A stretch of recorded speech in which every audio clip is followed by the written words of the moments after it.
आपल्याला शाळेत काय शिकवलं जातं की प्रत्येक जीनचं एक काम ठरलेलं असतं. पण विचार करा, जर या जीन्सच्या जगात काही बॉस जीन्स असले तर, जे इतरांवर राज्य करतात. आज आपण याच जेनेटिक बॉसबद्दल बोलणार आहोत, म्हणजेच एपिस्टेसिस. त्याची रहस्यमय दुनिया आपण उलगडणार आहोत. मग याचा अर्थ काय? अनुवंशशास्त्राचे जनक ग्रेगर मेंडेल ते चुकले होते का? त्यांचे ते प्रसिद्ध वाटाण्यावरचे प्रयोग, ज्यावर अख्खं जेनेटिक्स उभा आहे, ते चुकीचे होते? नाही, अजिबात नाही. ते चुकले नव्हते. खरं तर त्यांचं काम म्हणजे जेनेटिक्सच्या पुस्तकातला पहिला आणि सगळ्यात महत्त्वाचा धडा होता. आज आपण काय करणार आहोत, तर त्याच पुस्तकातली पुढची, जरा जास्त गुंतागुंतीची पण तितकीच इंटरेस्टिंग पानं उलटणार आहोत. तर आजच्या या प्रवासात आपण काय काय पाहणार आहोत? आपण मेंडेलच्या नियमांच्या पलीकडे जाऊ, एपिस्टॅसिस म्हणजे नक्की काय ते समजून घेऊ, ते काम कसं करतं याची काही उदाहरणं बघू, आणि सगळ्यात शेवटी हे सगळं इतकं महत्त्वाचं का आहे हे सुद्धा जाणून घेऊ. चला तर मग सुरुवात करूया. चला मग वळूया आपल्या पहिल्या भागाकडे. इथे आपण पाहणार आहोत की कसं एका वैशिष्ट्यामागे फक्त एकच जीन नसतो, तर त्यामागे एक संपूर्ण कहाणी दडलेली असते. मेंडेलच्या क्लासिक अभ्यासानुसार कसं होतं? एकदम सोपं. प्रत्येक वैशिष्ट्यासाठी एक जीन, म्हणजे फुलाच्या रंगासाठी एक जीन, बियांच्या आकारासाठी वेगळा जीन. सगळं सरळसोट. पण खरं सांगायचं तर निसर्ग इतका साधा आणि सोपा नाहीये. 8, चक्क 8. आपल्या डोळ्यांचा रंग, जे एकच वैशिष्ट्य आहे, ते ठरवण्यासाठी कमीत कमी 8 वेगवेगळे जीन्स एकत्र येऊन काम करतात. या एका उदाहरणावरूनच कल्पना येते की निसर्गात गोष्टी किती कॉम्प्लेक्स असू शकतात. तर मग जेव्हा इतके सगळे जीन्स एकत्र काम करतात, तेव्हा नेमकं काय होतं? आणि इथेच एपिस्टॅसिस ही संकल्पना समोर येते. चला मग या जीन बॉसची ओळख करून घेऊया. सोप्या भाषेत सांगायचं तर एपिस्टॅसिस म्हणजे जीन्समध्ये होणारी एक प्रकारची दादागिरी. यात एक जीन दुसऱ्या जीनच्या कामात ढवळाढवळ करतो, त्याचा प्रभाव पूर्णपणे दाबून टाकतो. जणू काही तो त्या दुसऱ्या जीनला म्यूटच करून टाकतो. या शब्दाची गंमत त्याच्या नावातच आहे.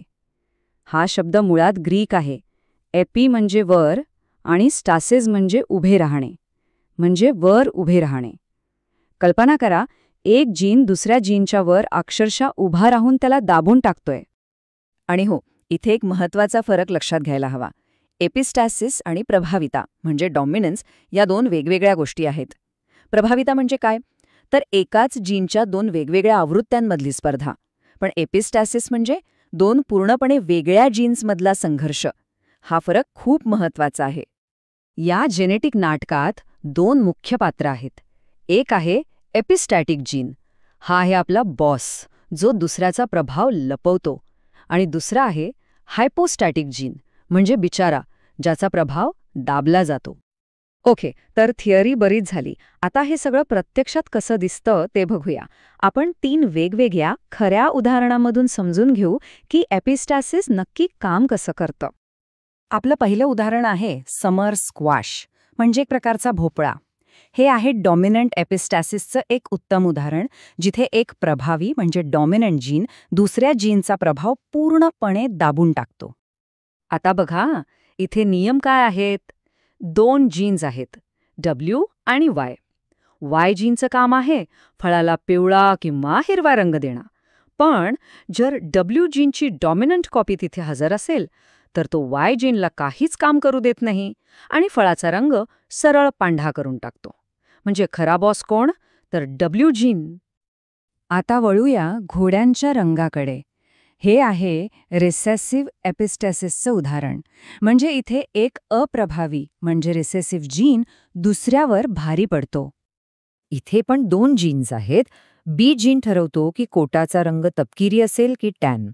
पण सी नावाचा एक दुसरा जीन आहे, जो रंगद्रव्य त्वचेत जमा होऊ द्यायचं की नाही हे ठरवतो. आता गंमत बघा, जर सी जीनच्या दोन्ही प्रती रिसेसिव्ह म्हणजे सीसी असतील, तर रंगद्रव्य जमाच होत नाही. मग बी जीन बिचारा काहीही ठरवत बसला तरी घोडा रंगहीनच दिसतो. आपलं तिसरं आणि शेवटचं उदाहरण आहे स्वीट पी नावाच्या फुलांचं. इथे जीन्स एकमेकांना विरोध नाही करत, तर उलटं ते एकत्र येऊन काम करतात. याला म्हणतात पूरक जीन्स. याला ना एका फॅक्टरीच्या असेंब्ली लाईनसारखं समजा. जांभळा रंग तयार करण्यासाठी 2 स्टेप्स आहेत.